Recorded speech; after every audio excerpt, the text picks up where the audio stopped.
Right. Good morning to everybody joining me in the Central Time Zone or further west, and good afternoon to all of you East Coast and beyond folks. Welcome to today's webinar, Grow Your Own ECE, Catalyst for Recruitment. Excited to have you here. My name is Abby Copeman Petig, and I serve as the Research Director at the Center for the Study of Childcare Employment at the University of California Berkeley, which is one of the core partners of the National Early Care and Education Workforce Center. Our mission at the National ECE Workforce Center is to support a diverse, qualified, and well-compensated early childhood education workforce. We believe, as I'm sure you do, that every child deserves access to high-quality early learning experiences. And that, of course, begins with supporting the educators who make those experiences possible. Our center uniquely develops its content in community with the field itself, with each activity area connected to the others and connected to the field. In the middle of this little diagram here, you can see what we have our research to practice area, which really cross-cuts the other three colorful areas there, and sits as a connector or a bridge to ensure that research, policy, and practice are all coordinated, that research activities happening within the center are translated into actionable information that can be used by our technical assistant staff and with a broader stakeholder audience, and that our technical assistance reflects research and also informs future research and investigation. So a good way to think about this research to practice spot, which is where my center does a lot of work, is that this activity area works closely with both ECE professionals and also the other folks in our center to really ensure that the National Center's research findings and recommendations are relevant, practical, and applicable to real-world settings. Now I have to do our funding disclaimer. Next slide, please. This center is funded by the Administration for Children and Families, and we need to be clear that the work of the center is its own and does not necessarily represent ACF's thoughts, opinions, or policies. We'd like to thank the various federal agencies that support the center's work, including the Preschool Development Grant B5, the Office of Head Start, the Office of Child Care, and the Office of Planning, Research, and Evaluation. On behalf of the center, we want to thank all of these agencies for their partnership so that we can bring opportunities like this webinar to the field. So our agenda for today is pretty straightforward. I'm going to provide an overview of Grow Your Own principles, and then I will pass the baton to Rochelle, who will lead a fantastic discussion on the ways in which Grow Your Own brings people into the field of ECE. We'll close out with some final thoughts and let you know what's next in this campaign and how you can stay engaged. Now for the most important note. All of you out there, I see about 256 of you, is what I can see on my screen. You all bring wisdom and curiosity and experience to this space. And we really invite and welcome you to share your questions, your observations, your words of encouragement to one another, and links to any helpful resources that you have by using the Zoom chat, which I see folks are already kind of popping in who they are and where they're from, so that's wonderful. You can also message the hosts or panelists directly, and Susan and Thelma can help direct your question, or you can feel free to share your message in the chat so that everybody can see it as well. Either way, we will make sure that any links to resources that you share are collected and included in our post-session materials that we will send out. And any questions or ideas that you have will either be integrated into today's discussion or will inform the next two webinars in this series or other offerings. So please, we welcome you to share your voice and your thoughts today. So once again, welcome. Again, I can see sort of the states popping in here, but I also just wanted to give you an overview of what we collected from your registration materials. It seems like many of you, this is your first time joining us in an event with the National ECE Workforce Center. So thank you so much for joining us today. We're welcoming folks from 46 states, DC, the Confederated Tribes of the Colville Reservation, the Fond du Lac Tribe, the Gila River Indian Community, Puerto Rico, and Belize. So welcome. And from your registrations, we see that about 5% of you are already implementing a grow your own strategy. So if you are in that 5%, please give a shout in the chat and tell us where you're joining from and a little bit about your program. We're excited to know kind of what you're up to already. And whatever your knowledge level is about grow your own, we're really excited to learn together. We also learned from the registration questionnaire, next slide please, that there are many roles represented today, from systems leaders at various levels to early care and education professionals in a variety of settings, funders, advocates, higher education staff, technical assistance providers, and policymakers. So it's great to have such a diverse group of voices joining us. And finally, we know that you're joining us from across a range of different types of organizations. You can see those in the chart here. We're really thrilled to see such a great representation across all of these systems and spaces. And we are happy to have all of you. So you also had the chance during registration to submit some questions, and you did hundreds of them. In fact, we will not be sharing all of those on this slide, and we obviously won't be able to cover all of them in the panel, although we would love to have a 5-hour conversation with all of you. But some of the themes were, how do you even get started? What are best practices for recruitment? How do you sort of assess the feasibility in your local context? How do you figure out what fair compensation is? How do apprenticeships fit in, and so forth. So we will try to, we shared these with our grow your own experts, and we'll try to address as many of them as possible. But as I mentioned, those that aren't able to be addressed may be addressed in the webinars next Wednesday and the following Wednesday, or in other materials or resources that we're able to offer.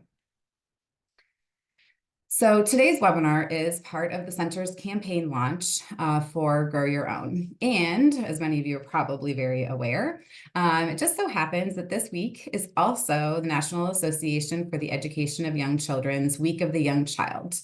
And today's theme happens to be Work Together Wednesday. I know I've been having fun with my preschooler, sending him in pajamas, or I think it was Hat Day today, so he wore a fun hat to celebrate the Week of the Young Child. So this theme could not be more appropriate for today's discussion, because all of these efforts that we're going to discuss today are based on strong partnerships and collaboration. We know and we hear that workforce issues are on many people's minds, and that solving these issues requires the efforts of many. Our objectives for this campaign are, first, to raise awareness and spark discussion and provide an understanding of grow your own approaches in the context of early childhood education. Next, to elevate the experiences both of individuals working to partner and develop grow your own initiatives, and also individuals who have already participated in or benefited from these efforts. And finally, to inspire you to engage with the Grow Your Own campaign this month by sharing your own Grow Your Own success stories, questions, ideas, things like that. We want to really keep the conversation going, and I invite you to participate in the campaign in whatever ways that you can. And before we end the webinar later on, we'll make sure to let you know how to do so. And now, please welcome today's moderator, a wonderful leader from the state of Louisiana, Rochelle Wilcox, who will kick off our panel introductions. Rochelle? Thank you. Thank you so much, Abby. I am excited to kick off the panel discussions. Again, my name is Rochelle Wilcox. I am the CEO of Wilcox Academy of Early Learning, co-founder of For Providers by Providers, and the co-chair of Geaux Far Louisiana, all in the great state of Louisiana. And I am excited to kick off the discussion with my fellow panelists today and dig into some of the questions that folks submitted. I also want to remind everyone on the webinar to use the chat and submit any other questions and that will help from our team. Well, I'm so sorry. to help from our team, we have Susan, Andrea, Sherry, and Thelma that will work to sort all of those things out. So let's start with some questions, engage our community. But before we do that, we're going to introduce the rest of the panel. I am going to kick it off to Pamm.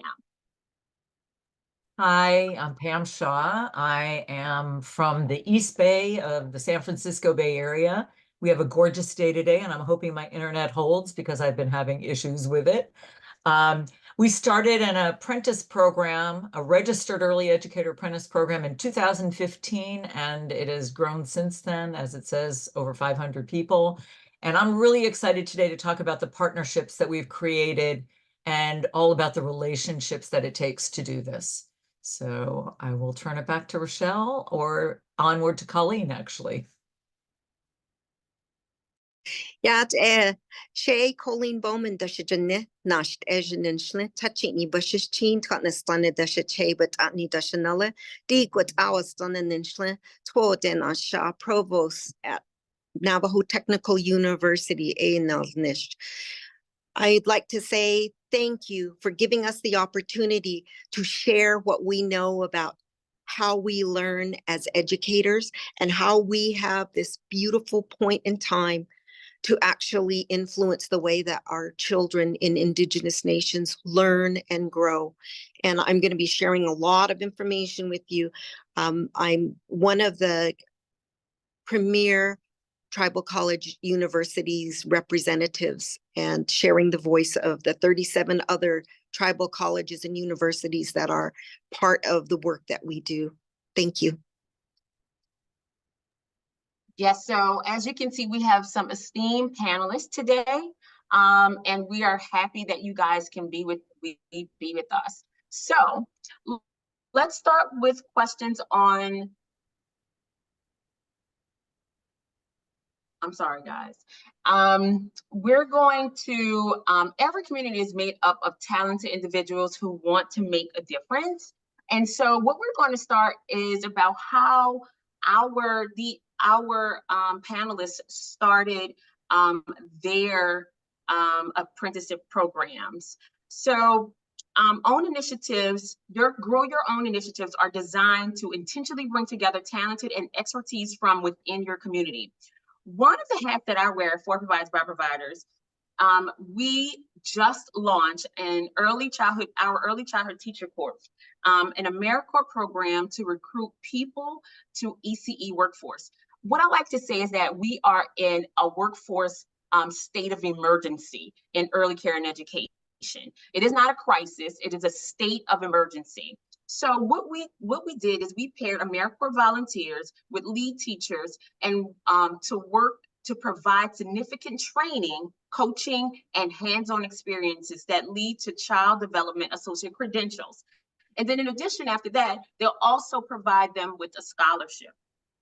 We know that talent exists within the current workforce and among individuals who may not have considered the career of ECE. Non-traditional people, parents, high school students, freshly graduated high school students, people who are just graduated college or looking to go into college. So when we talk about talent today, we're talking about the skills, knowledge, and expertise that individuals possess, and also their unique life experiences, cultural backgrounds, and connections within the communities they live and work.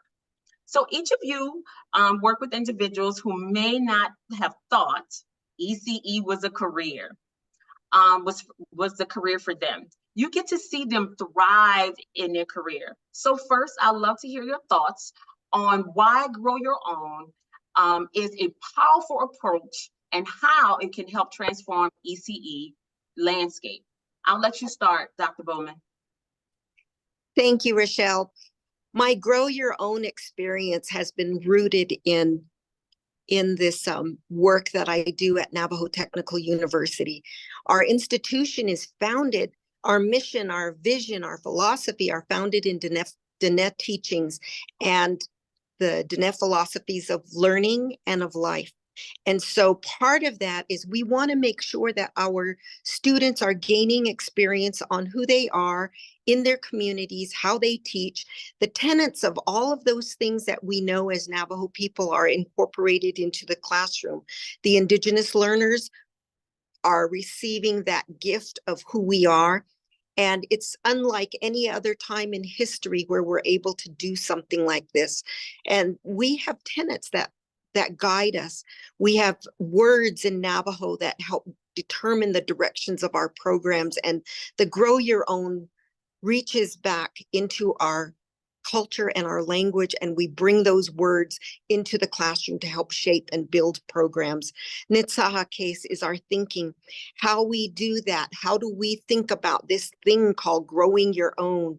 Nahat, how do we take that thinking and putting it into a plan to make sure that it's effective and that it's meaningful education delivery for our youngest scholars? Ina, how we take our thinking and our plans and we actually live them. We incorporate those into the classroom. And then Sihasin, how we reflect on what we thought, what we planned, what we did, and how do we get better at it. And we model that in the classroom with our youngest scholars, our parents. We incorporate teachings of our grandparents. We do a lot of reflection. How can we get better at what we're doing? And so the Grow Your Own is very important because we want our students to know that they have value. They are not a deficit. They have value, and we want to bring that into the classroom and make sure that we're changing that. And again, as you think about the ECE landscape and how it's transformed in the state of New Mexico, it's rapidly transforming. And they're looking at us to try to build this pathway for our students. And it's empowering to our communities. It's empowering to me as an educator to see this happening and to be able to live it. And I'm really thankful that we have that. And I want more people on our reservations to embrace that opportunity. It's here, it's now. We have a voice. Thank you. Absolutely, I love it. It's here, it's now, we have a voice. Clearly, Dr. Bowman is saying, and Grow Your Own is echoing the content that matters. Culture matters. And I love to hear that. Before I ask the same question to you, Pam, I want to offer my congratulations on your recent retirement. Congratulations. Not there yet, but congratulations. So maybe you're especially reflective on your career and some of the things you've helped to build. What are your thoughts on the Grow Your Own as an approach that can help transform ECE landscape? So thank you. And I work a lot for a retired person because I'm still doing consulting work. But it's, I think, you know, Dr. Bowman said it. It's now, it's our time. Early childhood is out there. And, you know, if there was one side effect of COVID, it was the fact that people started listening and looking and worrying about, like, what am I going to do with my kids? And it may not have had the impact that we wanted to in terms of our communities and the communities that we serve, but it certainly has made a difference. And when I have this opportunity now to reflect on, you know, 50 years in the field of early childhood, oh my God, I'm so old. Anyway, yeah, it's been like 50 years. This is probably the most impactful thing I've done has been these past 9 years. And let me tell you, I got a phone call right before the webinar started this morning from one of our apprentices who is calling to tell me that she's graduating and that she was in touch with the people at the BA program, and she's completing the application this week and she's going to start the BA program in August. She is so grateful, so excited, and never thought she'd have this opportunity in her life. She came to this country 10 years ago, not speaking a word of English, and has since gotten her 12 units initially, her AA degree, and is finishing her AA and is working full time. And it's just, this is what makes the difference. It not only transforms communities, but it transforms individuals, and it's transformed those of us who get to work with these people every day. Because when you see people succeed, it means that their kids are doing better as well. And if our program is targeting primarily parents of young children, it's really important to see that happening, that two-generation model, that it goes from generation to generation. We don't want to see the cyclical poverty. And just to mention, I've been the former director of a Head Start and state-funded childcare program for the last 22, 18 of those years. And, we serve 1,500 kids in 4 counties, and all of them are low income. We have over 150 people taking classes right now. So out of 500 employees, about 150 of them are taking classes. That says something. It says a lot about our value in education and what it means to the community. So 50 years where? I don't see it. I don't see it. Congratulations on that. thank you. But thank you both. So I'll say I'll stay with you, Pamm, and you touched on this a little bit, but take us back to the beginning. You were in a unique position to be a program leader at the YMCA and teaching in a community college at the same time. So you maybe understood the workforce issues more in a nuanced way. Tell us how you began your program, how your program got started. For us, we started with an early Head Start childcare partnership grant, and we started looking for infant toddler teachers, and there were none to be had. I mean, literally, we would advertise and 1 or 2 people would apply and nobody had any of the qualifications. And then it was like, well, I don't want to work with babies. I don't want to change diapers. And, for me, like 18 months is like the best age in the world, 18 months and 2.5, and people hate that age. So we got a extra training grant and we said, all right, let's put the word out there. Let's try and see if we have parents that are interested in doing this. Are there community members? We put a group of 20 parents together, and in 6 months, 6 months was a little crazy. They got their 12 units in early childhood. They worked in classrooms in the mornings. They were in classrooms. In the afternoon, they were taking college classes. Part of it for me was bringing the right people together at the same time and having those relationships with people to be able to call on them and say, we really need this class first because it's going to make a difference, and we need these people to get their 12 units. Typically, community colleges, at least those in California, do not offer, the infant toddler class as part of those initial 12 units. Well, if you're going to work with young kids, licensing in California requires you to have 3 units in infant toddler development. They needed those classes up front. And so we negotiated, we set it up.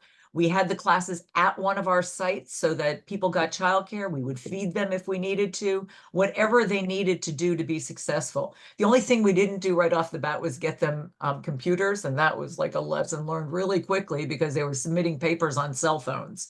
So by the next semester, everybody had a laptop and technology training, and it's been a ride since then. Those 20 people have 2 of them have gotten master's degrees. Several of them have finished their BA degrees. Most of them have gone to work in higher level positions, some in other agencies. And they follow the Head Start theme is in, up, and out. When we talk about bringing parents in, raising them up, and then kicking them out and doing the thing in the community so they represent. And this is what we've done. And so it's, it hurts me sometimes when they leave, but on the other hand, they're all doing really good work in other places and taking this with them. They're taking the training, they're taking the philosophy, and they're taking the heart and spirit with them. And I think that's what's critical to make these programs successful. And one last comment about that. Having taught at the community colleges and being an administrator of a program at the same time teaching my staff gave me a completely different relationship and a view of the staff that I hadn't had before.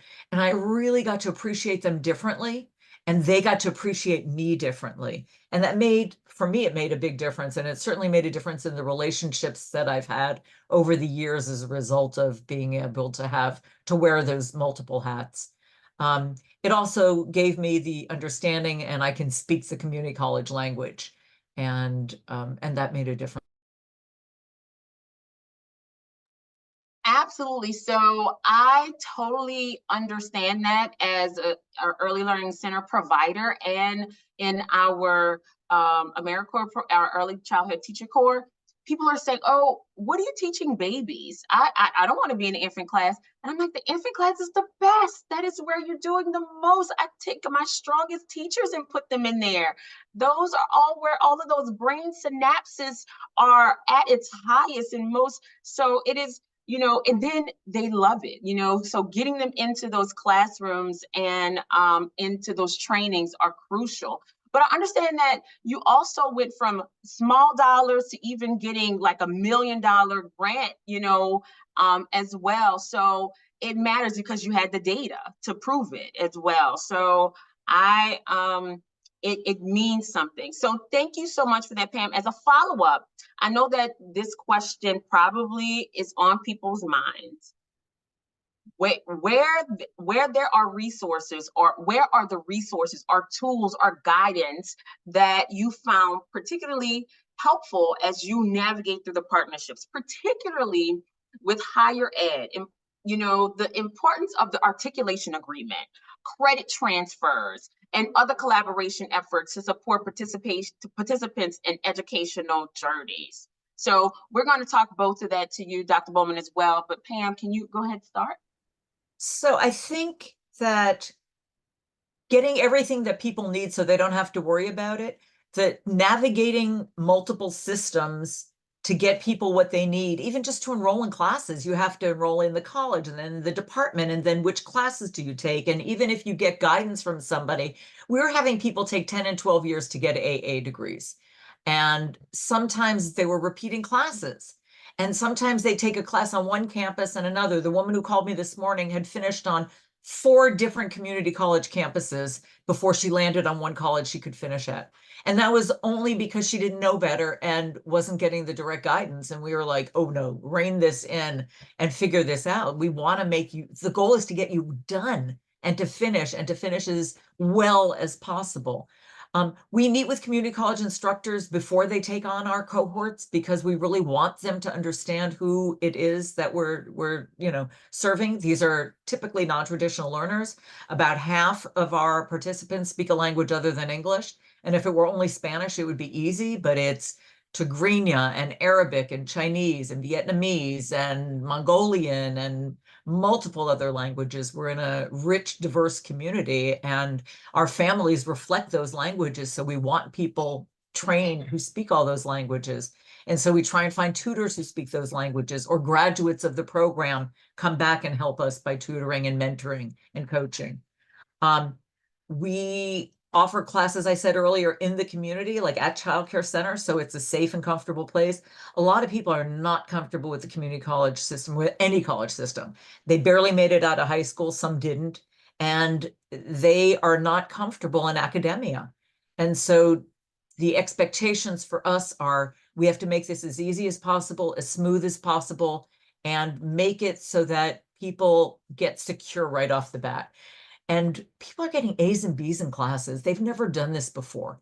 They're engaged. And we look for instructors who look like our participants. That's really critical, that they reflect the languages and the diversity of our participants. So you can look at an instructor and say, I can do that. That's not far off my path.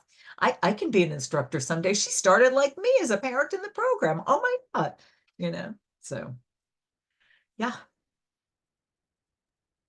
Absolutely. So I can relate. That is one of the things. I started as a family home provider, and then got my CDA, then went and got my associate's degree, then my bachelor. But it was because I saw other representation. There were people that was there to help and support me.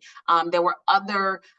There was a village. There's a thing. There's a village that to support to help raise a child. I was the child. I needed help to get me where I needed to be, right? So with that being said, I want to know, what are the other support services that you guys give to your participants? You're on mute, Pam. No, and I just want to say, and look at you now. Yeah. Look at you now. That's amazing. Yes. So you talked about having a community. All of our classes, or we try and make as much of them as possible cohorted, so there's power in the group. And I can tell you, if there's an issue with an instructor, they don't go by themselves to talk to the instructor. There's like 3 or 4 of them that'll come and say, she doesn't understand why we did this, or, there's just power in the group. If somebody is slacking off, I don't need to come in. The success coordinator doesn't need to come in. Somebody doesn't need to come in. It's the group is going to get on that person and help them and figure out what they need. And if you don't ask for help, you don't get it. But so we try and make it as easy as possible and provide the supports all around them and make it easy. There's a success coordinator that's like, they do everything from be cheerleader to case manager to arrange tutoring, to make sure you have your books, to make sure you're enrolled in classes. They do soft skills training.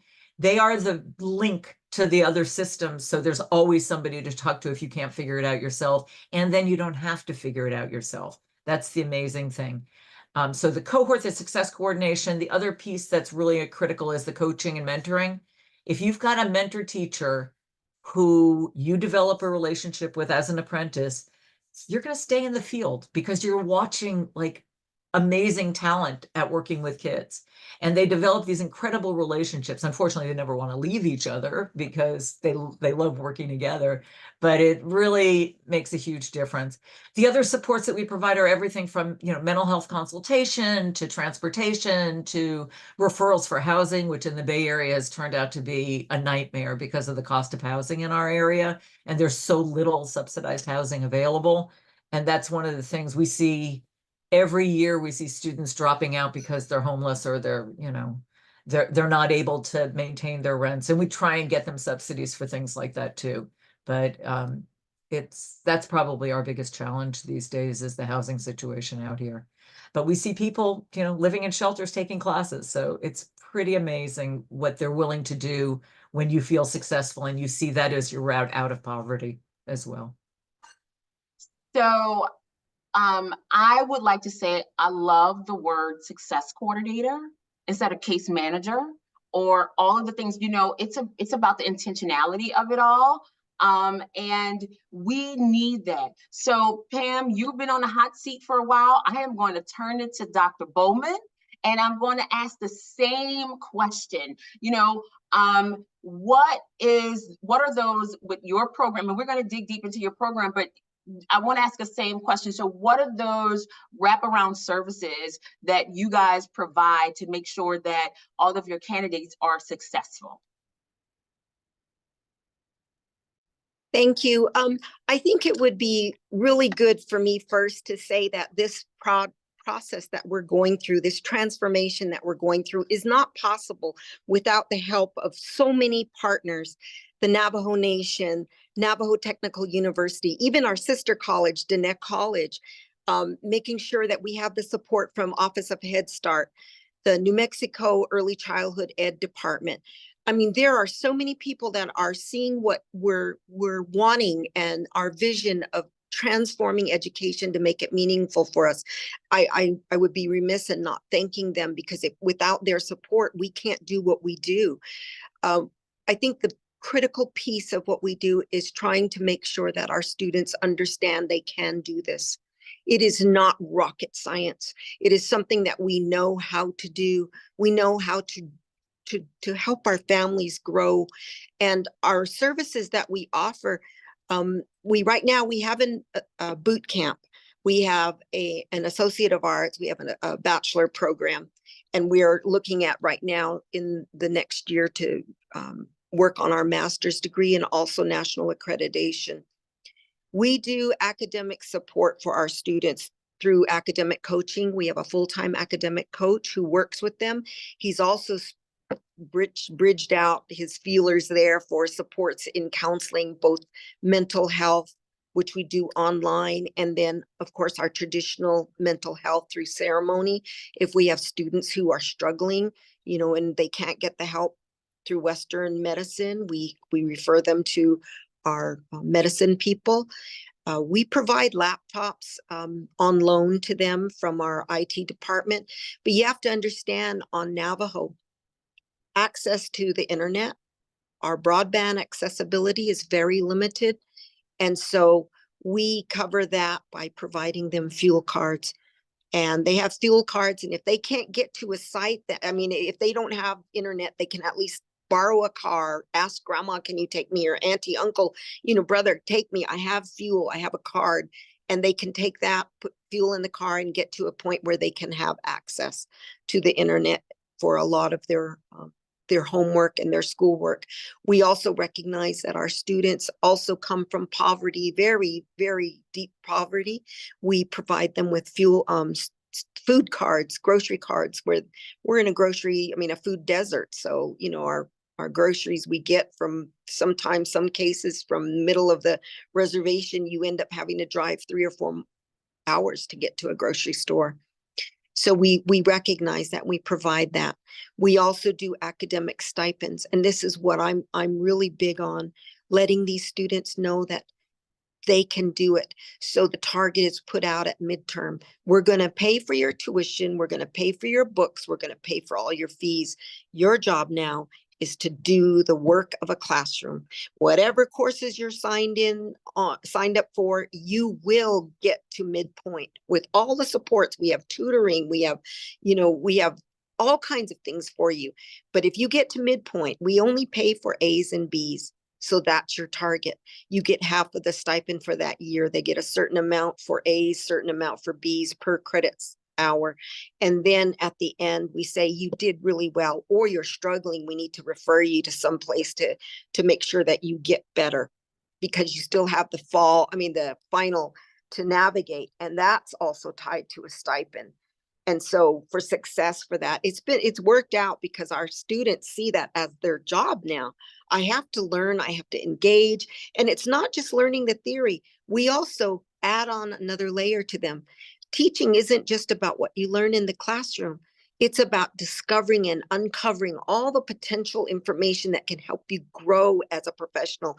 So we require them to do 5 independent professional development workshops. You go find out if it's something you want to learn about, if it's how to conduct a professional learning community. When I get into the Head Start Center and I'm in charge, how do I do that? If I'm struggling with a student who has a behavior issue, how do I do effective classroom management? How do I do an IEP or a family FISEP? How do I do that? How do I conduct myself? How do I have a parent-teacher conference? All of those kinds of things that typically we don't learn when we go through a program, or we go quickly over it and then you're expected to hit the ground running. We make sure that that's built into their program. In their participation, they're required to do that every semester. And then we want to make sure that we are getting them prepared for the world of work. We tell them we're also offering you financial literacy. You must understand the funding that you get has to support your school, has to support your family as you're along this pathway. And so you're going to get to there, but you're going to graduate and you're going to need to know how to manage yourselves. We all know as teachers, we don't make a lot of money. So how do I stretch these dollars? How do I be fiscally responsible? So we partner with our finance department's customer service rep for our accounts, and they do financial literacy for our students. We also make sure that we are connecting them to their roots as Navajo people. How did grandma and grandpa help teach young people? What are those stories? And you all have to remember that Native America has experienced the residential era. There's a lot of historical trauma baggage that comes with that. And how do we get through that? How do we use that to help engage us to be better teachers than what maybe perhaps our grandparents and our parents experienced? How do we get back to that? So we embed a lot of the Indigenous knowledge into that. And I want to talk about our boot camps that we're launching. I'm so excited about it. Our first boot camp was planned as a residential boot camp. Year 1, when we got our funding, COVID happened, and within a week, we changed it to all online. This year, we're going to be able to do they're going to get not 12 foundational credit hours for the CDA equivalent. They're getting 15. Everyone who enrolls in a boot camp, and there's 3 different types, every student must go through the Diné Studies introductory course. And we're going to be talking in special topics about the educational journey in Indian country. What happened to us? How did we get here? Why is it important for us to change it and transform it to where it's meaningful education for us? And so they all will do that. and then they get to break out. We have sessions that are going to be in 4-week sessions for our dual credit high school students who want to become teachers. We know that there's a teacher shortage and we're going to all be retiring. Who's going to take our place? So we're planting the seed at the freshman level in high school and giving them through a 4-week program, their 15 hours to get them started towards their degree. Then we're going to do the foster grandparents. They're part of that group. The next one is our Navajo Head Start employees, those that are paraprofessionals, parents of students in Head Start, and they're going to have a longer time period. And then those who are interested in joining in this profession, this wonderful thing that we do to help build the nation. And we're making sure that we offer that as a weekend option. So we tried to figure out how best can we help ourselves? How can we grow this workforce that is so desperately needed? And looking at our Head Start and saying, how do we help each other? And we also branched out to helping the Zuni Pueblo. So we serve 2 Indian nations. And these partnerships are just opening doors for us. And we're using every possible resource to help our students become successful at the end. And those that don't navigate it and don't make it there, we hang on to them. We don't throw them away because they have a heart for that work. So what do we need to do? Because we know life happens. How do we help you to get to the next step? So that's kind of what we do in our work. And I'm so grateful for not only this time, but for the partners that have stepped up and said, here, we can help you with this. I'm even excited that we may even get our own teaching lab. So that's something that I'm looking forward to, through the state of New Mexico. So I think we're in a blessed time as Indigenous nations. So thank you. Amazing. To all of the things. So for again, to the partners that you started out with, we know that this is not 100% funded, right? So the fact is that you do need to, you do need people that's going to champion and be a partner and see that ECE. I always say that, there is no economy without early care and education, right? So there are people that we need, stakeholders that we don't always think about, that we need to make sure that are championing and putting their money where their priority should be. So we are always grateful for all of the partners. So I want to say that. But Dr. Bowman, to all of the things that are going on in your programming, it is so exciting to hear those things. I don't know how you remember all of those things from the top of your head, but kudos to you. What I will say though is that we did have a question, and it's just about what supports do instructors have to help them continue to be responsive to the needs and experiences of the students? You talked about the cultural sensitivity and things like that, but what supports do they have in around that? And either one of you guys could answer, but I just want to know that was in the chat. I think one of the things that we have done at NTU is that we have embraced the learning styles of our faculty. We have looked at them and said, okay, this is what you bring to the table. And here is what we want you to add to your plate. We will provide you with the training. We will provide you with, many of our teachers who are here are not technologically savvy. The world has changed so fast and we're running. And so we do the training for them through our online education committee. Our chairperson of that makes sure our faculty are in those classes to learn how to be effective in online delivery. We also make sure that we talk to our faculty about taking care of themselves. We know that they are, for NTU, we have few faculty and we treasure them. So we have to work with them and we have to figure out how to help them. If they're falling down, we need to make sure we're there to help carry them and lift them. So it's a lot of that dialogue between our faculty and administration. And so, you know, providing them that.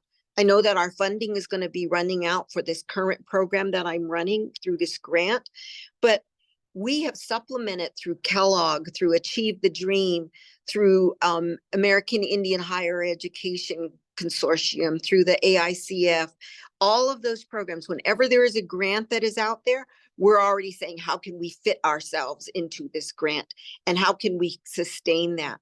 And so we're really focused on that.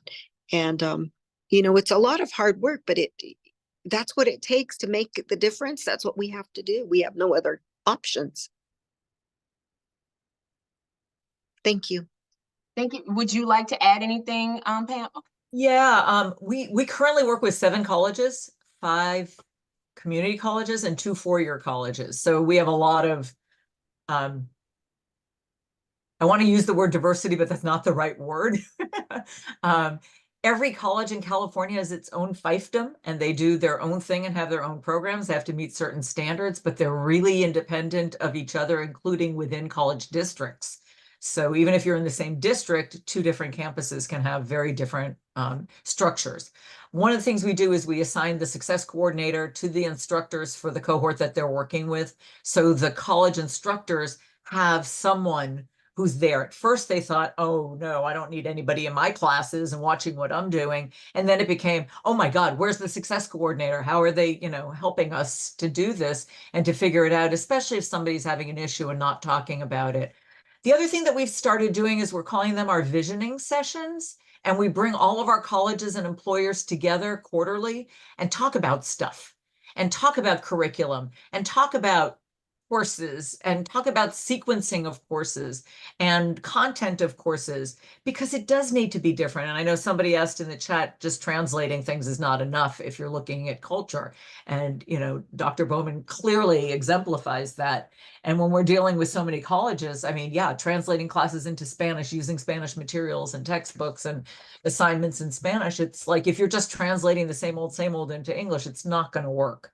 And I think that that's clearly our goal, is to have it be culturally reflective and responsive, not just a translation of the old stuff. The other thing that we're looking at is, you know, some of these theory classes, like that they have to take to get a degree, don't really help them in the workplace. And we're looking at how do we change the philosophy at the colleges to put the classes that people really need first.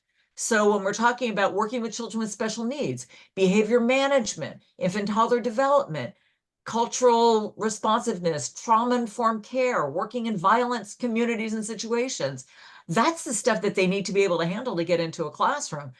You know, Piaget is great, but there's just so much Piaget one can take in order to get a degree when it doesn't really. And I know people are sitting there rolling their eyes at me now, you know, and she taught community college for 25 years. But it doesn't help them in the classroom on a day-to-day basis, unfortunately. And while, you know, I had to pay my dues and go through all those classes as well, you know, reflecting as an employer and an instructor, what they need is they're going to take with them hands-on to get in the classroom the next day. And if any class is going to do that, the people are going to be more engaged in it as well, and they're going to do better. So Pam, I think you got a standing ovation in the at least 3 people anyway. in the chat. The fact is that real world experiences is what our teachers need. Yes, theory is great. We need the education background. We need all of those things. We need the why to what we're doing, but what we also need to make sure that our teachers are is relative. How do I handle a child that has challenging behaviors? You know, what is going on specifically if there are state things that you might need, there might be something that's specific to that state that we need. Like for us, class, we do, that is one of the things that we need to make sure that our teachers are aware of. So I want to say that we appreciate both of you guys for paying attention to what each your community needs and making sure that you guys jump head first into that community, because what people often do is do things to the community instead of involving the community. And what you guys have done is say, you know what, we're going to co-create this with the community. We're going to see what the community needs and make sure we put this into practice. So kudos to you guys. And I think that's the part of Grow Your Own, is doing it in the community with the community. So we can't do it without funding. So I know we talked about funding a little bit. So I just want to kind of revisit that and see how you guys made this happen. What is important around getting funding sources? Can you talk about that? For Navajo Technical University, we are always seeking out funding. I mean, tribal colleges and universities compete. There's 37 of us competing for this little piece of the pie. And so we start looking at other places. Who else can we partner with? Who else can see our vision, the things that we want to see happen? And just putting it out there. And a lot of people in every environment that I go to, I'm saying, this is what we need. You know, are you ready to jump on board with the TCU movement? Because this is real, it's happening, and it's going to be meaningful and impactful for the largest tribal nation. You know, so being able to be confident in asking, the worst they can say is, sorry, you're knocking at the wrong door, you know. And so, but you know, I think it's just being fearless and trying to fit your way into whatever funding opportunity is out there and convincing and selling that. So the funding part of it is very important. I think part of our challenge, though, is we need to find the faculty and the infrastructure. Maybe a lot of you don't know how it works in Indian country, but infrastructure will be the thing that prevents us from moving mountains. Because if you don't have a place to offer to a faculty member, you don't get the faculty member. If you don't have the salary that's competitive to outside the reservation, you don't get the faculty. So, you know, our program, we went ahead and filed with the Higher Learning Commission to have it online, except for the last two, your practicum and your student teaching. The last 2 semesters, you must be face-to-face. But the rest of it's online because of accessibility and being able to have faculty members who can come teach for us from other places and provide the theory. And I liked what you were saying about the theory. It's, you know, it's important to know the theory. That's the foundation we all need to have. However, you need to be hitting the ground when you get into a center and there is nobody to go to say, hey, help me with this. You better be prepared for that. And that's what we're trying to grow our own to recognize. And it's really important to just be fearless in going after funding to continue your programs. Our university is really working hard. I'm advocating for them when budget hearings coming up. I'm saying they are our largest number of enrollees. So we need to fund them to keep it growing. So thank you. So I'll just jump in then. Somebody just put in the chat what I was going to say, which is parading your apprentices and your participants in front of the funders. That is how we get our money. That's how we keep our money. And that's how we will continue to get funding, I hope, because when you see the impact that it's made on people who never dreamed of going to college, first in their families to graduate high school and or college, it is such a gift and such an amazing, you know, story. And I can't get up there as like an old white lady and say, give me money. You know, I can write all the grants behind the scenes, but the reality is like my story is, you know, one of privilege. And I recognize that. And so if I have a skill in writing a grant, I'm going to do that to support this program. We beg, we grovel, we take from any source we can to get the funding. I think we've been blessed over and over and over again where we have a steady source of funds. We're using money that nobody thought could be used for cohort groups. It's usually for individual. We've got some CalWorks, which are TANF dollars that we're using to fund a cohort. And in the past, they just said, you know, no, it's for individual people, but we figured out how to make it work for a cohort group and it's working. And that's one of our primary sources of funding right now. We have foundations that are funding us. And, you know, we're gifted by having Head Start and state funding that allows to pay for training. So we can pay like staff salaries out of that. Our state rates went up this is in California so much in the last couple of years. Thank you, Governor. And I know there's a bunch of California people on there, Department of Social Services, Department of Ed. Because the rates went up, we're able to pay salaries that are somewhat competitive with school districts now. And that is a huge, huge change for us. Some of our salaries went up as much as $8 an hour. For people who are just going from their 12 units, from nothing to 12 units, they're going to get an increase of $8 an hour.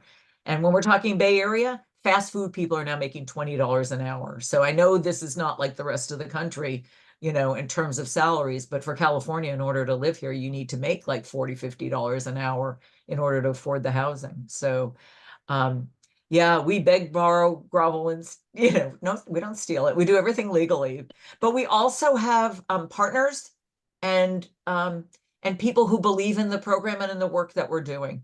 But like I said, it's the participants themselves who really generate the funds and who really make it what it is. And, you know, I want to say it's sort of like Queen for a Day, but, you know, many of you are not old enough to remember that. So I just want to, we keep talking about the participants and things like that. How do you recruit? That, you know, people do not, everyone does not say, you know what, I dream of being an early education teacher. I dream of still being able to get the same benefits that take the same benefits because of low wages. How do you recruit when there's sometimes negative connotation of being an early care and education teacher? How do you recruit? Let's talk about it. Well, you know, for Native Americans, for the Navajos, I think it's challenging because we come from a place where there was the boarding school era and all of the horrific experiences in education that happened to us, to our parents, to our grandparents. And so that historical trauma continues to grow. I mean, it's never really put to rest. We need to convince the potential future educators, early childhood educators, that education can be a welcoming space for them and that it is a place for them. And that it also includes the spirit and the indigenous knowledge that they bring with them. And being able to tell them that you don't have to check yourself at the door any longer. You bring your language, you bring your culture, you bring you, we see you. Those are the things that we are talking about when we do the recruitment. We need to make sure that we understand it's a place of honor. It's a place of honor to be an educator of our youngest scholars, to be there with their families, to help their families understand that mom and dad, grandma, grandpa, you were the first teachers. We're just here to support you so that they can navigate both worlds. It's a little bit more challenging for us because we have all this additional background, but we have to have the confidence we have to let them know to become confident in sharing and having a voice in how they're going to change education for their own children, for their grandchildren. And the thing that I take away from all of it when we're doing this, in tribal colleges, we're educating by our standards. What matters to us, not measured by other people's standards that we've always been told we're the people that cause the failure of the entire group. No, we have things that we can offer to you, but you never ask. So now that we have this opportunity, I think that's powerful. And sharing that story in recruitment efforts is, that's the game changer. And I do have I want to go back to what you said about, as you grow your own, you get these people and they come from maybe first-year teacher, and now you're an administrator, doing that. We have a bus driver who is getting a bachelor's degree. And I'm like, whoa, I'm so excited, and I have one that is now a program center director who oversees other Head Starts. And I'm like, that is just so phenomenal. That's about growing your own because you build that confidence in them. And the recruitment is to let them know being an educator is special. It is a privilege. And so I think that message and helping them understand that's the good thing. And I agree, for us too, word of mouth also, you know, when they see the center director is a graduate of the BA program, when their mentor teacher is a graduate of the AA program, when their friend who's doing it with them is a, you know, another parent in the program, that is how we get most of our people, is through word of mouth. We advertise, we go to job fairs, we do, you know, all sorts of things to get new staff in, which includes recruiting apprentices as well. And sometimes our funding limits who we can take because, you know, you have to be a parent of a child birth to 5. You have to live in this community in the unincorporated area of this county. You have to, you know, be on CalWorks, which is, you know, TANF. So, you know, we've got those pieces as well, but we also have enough additional funding to be able to filter in the people that really want to do it. I was going to say something else, but I kind of lost it here. So let me do this. So I was a family childcare provider first, right? And then I became a childcare business owner, and now I support other childcare business owners. So is there a pipeline? Do people go through, you know, once we recruit them, we get them in the program, what happens next? Do they stay in teaching positions? Do they go and become FCCs? Do they open up their own early learning centers? I did hear you talk about seeing them as a director. Representation matters. So tell me how others can see themselves in family childcare, you know, in the family home or in the family childcare provider situation after they've been a part of the program. I think some of the funding is, you know, it's hard for family childcare because a lot of our funding sources are paying people who are employees who have to have a mentor or somebody work with them. And so you have to create a different model for family childcare since they're all self-employed. And so California created a union of the family childcare employees. And so there's some opportunities out there now. And there's a number of family childcare networks that are participating in early educator apprenticeships throughout California. There's one in the Bay Area, there's a couple in LA. So they're starting to pop up now. And yes, we've had family childcare providers who started in family childcare take the classes and then go work in the centers because it's, you know, family childcare is a really hard job. It's really a hard job and it's a lot of hours. We're also talking to some family childcare providers about putting apprentices in their family childcare homes so they can mentor them. And I like that idea. It's a little bit new, it's a little bit different, and we'll see what happens with it. But the other thing that I was going to say earlier that I forgot is I wanted to talk about recruiting from high schools now and starting youth apprenticeships and youth programs and working with juniors and seniors primarily in high school. And I think back to when I started as a volunteer working with little kids when I was in high school. And I think a lot of us in the field start young. We're either babysitting siblings or family members or working with kids on the streets, basically. And then it sort of grows into like, oh, I kind of like hanging out with kids. So we're trying to give them, they graduate with 12 units from high school for free. They've got 12 extra units going ahead.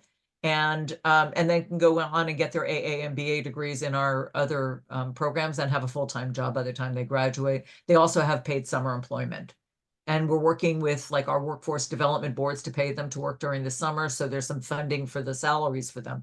So there's some exciting things happening in terms of both recruiting and, you know, looking at what's going to happen next.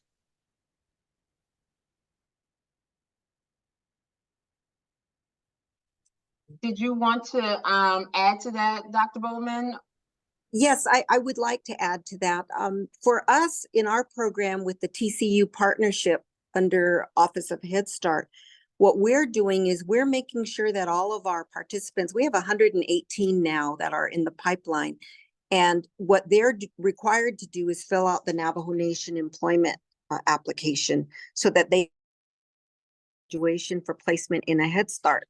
And so we're doing that, but we're also making sure that we're supporting those teachers who want to go into other Head Start centers or childcare centers that serve predominantly Native American students, children. So we want to make sure that we open up all avenues for them and support them in that work. It's kind of difficult for us to try to go anywhere else to create a child care center on the reservation. Having a business license, that's a whole other nightmare, you know. So we're not really venturing out into that right now, but it would be an interesting thought to be able to say, hey, it's economic development as well. So, you know, we want to make sure that we have opportunities for our students who are in the pipeline. But our largest employer is the tribe, and you know, that covers the states of Utah, Arizona, and New Mexico. So we want to make sure that it's meaningful engagement with an employer. Absolutely. So I want to say this again. I always speak from a place as a early learning center owner. Is that one? Family child care providers are essential, and because I was one, and they are small businesses as well as child care providers. We are small businesses, and parents have choice. They can choose to put their little people into a family child care provider home, or an FFN, or a childcare based center. And so we need people in all of those fields. So apprenticeships, and that is what Grow Your Own is. You need to seek out what your community needs. These two ladies are talking about what they've done in their communities. The thing is, we need to assess what your community needs and then provide those types of supports to your community. So I appreciate what you guys are doing in your community. And so with that, how are you measuring impact in success in your Grow Your Own initiatives? You know, both in terms of numbers of participants who are entering the ECE workforce, and to the quality of the work with young children and the families that you guys are serving. For us, I think the thing that helps me as we're starting to measure our success and the success of our students is that they are learning how to be educators through the lens of an Indigenous professional coursework that is designed by them, for them, and creating that opportunity for them to have voice. To me, when I saw success this past summer was looking at some of our students who we just told them, you're going to do a video and you're going to go find an elder. You're going to have to ask them what was education like and why is it important. And so we just threw it on them because we know that as teachers, that happens to us all the time. Our center director says, hey, by the way, I have this brilliant idea, go do this. And you have to scramble. We taught them. It was a teaching tool at the same time, but letting them imagine for themselves what it would be like. They came up with elders of videos. It was called Elders Voices. And they did all the work. They asked the questions. They designed it. I was just totally amazed. To me, that was success because now those videos are available to other learners who can look at it and say, hey, we might be able to use that kind of teaching. You know, maybe that's relevant for here. I mean, to see that in action, I was really impressed by the level of learning that they had reached, because they weren't afraid to ask questions. They weren't afraid to say, let's just try this. Let's see if it works. And taking away the lessons that they learned and how they can continue to incorporate those into their classroom. To me, that's the measure. The numbers, yes, that's there, but life happens, you know, and you take what you get and you hang on to those that really are passionate about it, and you help them every which way possible to get across the finish line. And then you support them even after they graduate. When they're in the classroom, you go visit, say hi, take them something to eat, you know, and say, I'm proud of you, because that shows them that we really did put our meaning behind what we were saying, that action in and of itself. But the standards that we get measured by need to be our own as defined by us. Yeah, wouldn't that be lovely if money worked that way all the time too, that you could, you know, create your own standards and do that. I mean, we create our own apprenticeship standards, but they're based on, you know, national standards or state standards. and people have to reach a certain level of competency. So we can show that they've met that. We can do the numbers game and say it's numbers, but it truly is about individual stories and what people say about the changes in their lives and how transformative it's been, more than just for them as individuals and their pride and their self-esteem and the fact that they're getting good grades and they're finishing degrees. And we can look at all those numbers and say, wow, look at how great we're doing. But if one person benefits from it, is that enough? I mean, if you could change the course of someone's life and their family's life as a result of a program like this, for me, that's, more than enough. And that's kind of the amazing piece. We're being evaluated this year by UC Berkeley. So the Center for the Study of Childcare Employment is, hanging around, and they're surveying people, and now they're starting focus groups. So by fall, there should be some kind of report out that will tell our funders, what we're doing and how we're doing it. And I'm glad that they're not just looking at the numbers, but they're going to be talking to people and hearing their stories, which I think is, most important about this. But yeah, it's kind of amazing to see transformation in people's lives that impacts everybody. And if you haven't seen the videos from the Workforce Center, you have to look at them. They're amazing. And, even our video is great, but Dr. Bowman's is amazing. And the two people that are in the video, so one who was a success coordinator is now a manager. This happened all in the last couple weeks. And the person who was there, who is working as an apprentice and then just finished her AA and is going into a BA program in the fall, has just been hired as a success coordinator. So she's so excited to be able to work with people the way that she's been worked with over the last few years. So we're really excited about that. So I love to hear that there's a pathway, right? So there are other things that people could do in ECE with the apprentice, but and you guys talked about the people, but tell me more. I want to follow up with my question about the children. How many children have you guys impacted? Do you have, numbers, or even if it's not numbers, but do you have the stories of the classrooms and the children that have been impacted by the apprenticeships that you guys are doing?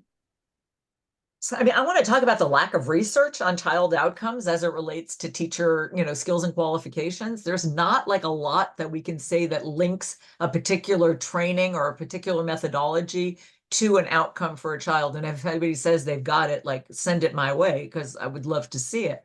We know better teachers make better outcomes for children. We know better teachers make better relationships with parents. We know, I can see it when somebody has a BA degree and they've spent the last 2 years of their college careers writing reports and notes. Their written communication to parents, to staff, to each other is much higher level. I know that they've become much more reflective as teachers and know how to implement curriculum better and to fidelity. I know that they understand things at a different level when they've got higher level education going in. Do we have research to prove that a child's, desired results, test results are going to score higher as a result of this? I don't think we can, say that yet.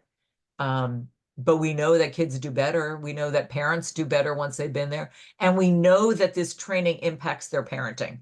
That's one thing that we're really clear about. And we're assessing that now. We're doing some assessments on some of the parents that are in our program to determine where they came in and where they're at when they finish, and looking and seeing if the program is the thing that made the difference or what aspects of the program made the difference.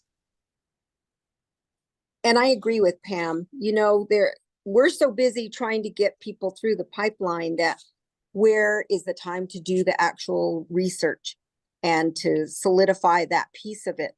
It's important. So I wrote down on my little notes here, that's my next thing that I want to make sure that I get funded, is a research team to come in and really talk to Head Start, Navajo Head Start, Zuni Head Start, the communities, and start asking those questions. Did we make a difference? Does the style of teaching that your children get in your center now from our graduates, does it make a difference?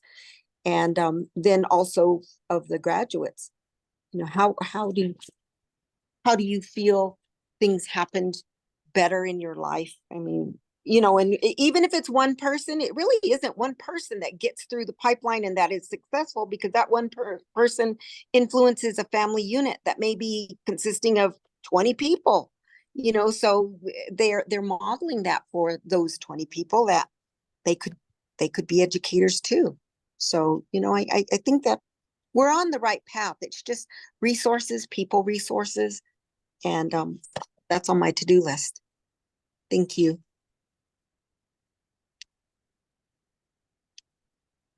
No, I appreciate that, Dr. Bowman. So we're going to do our last question, but I do want to say, and then we'll go back to the slides. But as you guys look to the future, what do you see as your scale of modeling up? What gives you hope? Why do you keep doing what you do in your Grow Your Own? Well, for me, the advice I would give to others that want to have a Grow Your Own, first of all, I think you're going to have to believe that it's possible. You're going to have that confidence to map it out well. You know, I'm fortunate because I have those tenets that are embedded in me, and I'm in that pipeline where you map it out well so that you are able to offer the best programs for your students. And how do we help gather the necessary faculty to understand this is how the programs need to be delivered, and this is how we're going to support you, and that you have to identify the people who have a heart for all of this work, this incredible work that we do as educators. And everybody has to be on the same page. As you're developing your Grow Your Own, you invite all voices, you validate all voices, and that you try to make sure that you all look at what's in it for the students and the outcomes for communities and families, and how are our youngest scholars going to navigate the next 12 years of their lives, where they're in a system, an educational system that perhaps may not always honor who they are, but they will have the tools as little learners to navigate that system, and parents will be able to have the tools to support their student through the challenging times that will inevitably come. And looking at a common foundation, working and developing a Grow Your Own program with a strong foundation. For us as Navajo people, we always put prayer into all of it. We have ceremony over it. This is what we want to have happen. And so we sit in the hogan and we talk about it. This is how we want it to happen. This is the outcome.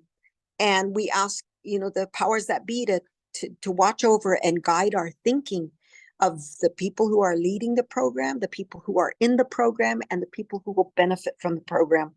So it's all about your context, your individual context from whatever community you're from, your community's context, how they envision and have a relationship with education. And you need to look at all different kinds of programs, Grow Your Own programs, and take the best out of all of them. I'm also fortunate with the partners who are in the cohort 1 of the TCU partnership.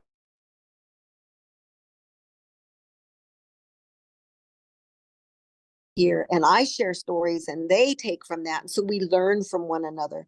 And I often look at my colleagues in the TCU partnership to be that support for the leaders trying to make the difference. And we just have to be intentional. Pick the useful lessons of others and make sure that it benefits your community. You know, never forget that. You can't just say, I want to do this. You may want to do it, but whose purpose are you serving? So I think that's, you know, to end this, Rochelle, you asked the question, why do I do this? I try to escape education.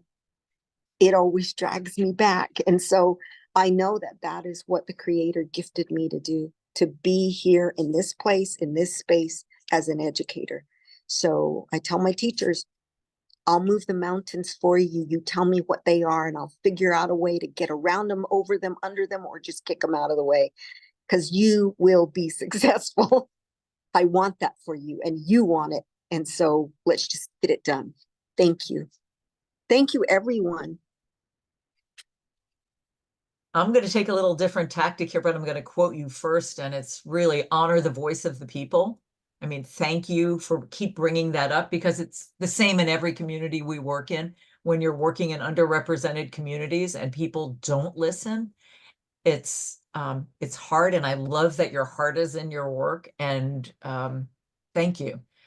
What I'm going to say is policies need to change at the federal and state level. You know, if this work is going to continue and you don't have people with the talent and the gifts, and I'm thinking like of you, Dr. Bowman, you must be an amazing teacher, but if you're spending all your time hustling for dollars to make your programs do what you need them to do, it's an energy drain, and it needs to be made easier. There is lots of money out there at the federal and state level, and it is hard to access, and it's not made that much easier. One of the big things, and I'll just call it out, is WIOA money, Workforce Investment Opportunity Act.